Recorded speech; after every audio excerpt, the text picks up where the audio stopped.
তো গাইস, তো আজকে তো তোমরা সবাই জানো আজকে কিন্তু পূজা। তোমরা দেখো আমাদের বাড়িতে পূজা করতেছি আমার মা, দেখতে পাচ্ছ তোমরা আমাদের কিন্তু সব কিছু রেডি করে নিচ্ছি আমরা। তো ওখানে পূজা দেওয়ার বাকি আছে, তো দেখো তোমরা সবাই যে দেখতে পাচ্ছ কিন্তু সব কিছু রেডি। চলো এখন বাইরে যাব। যে দেখতে পাচ্ছ বাইরের দিকে কিন্তু পূজা দিচ্ছে আমার কাকারা পূজা দিচ্ছে।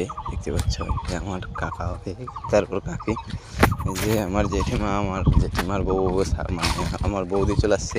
দেখতে পাচ্ছ খুব সুন্দর লাগতেছে কিন্তু।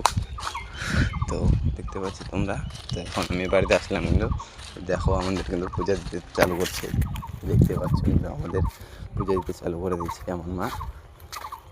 যে দেখো দেখতে পাচ্ছ তোমরা গাইস, দেখো কিন্তু আমাদের পূজা চালু করে দিচ্ছে আমার মা। দেখো বন্ধুরা,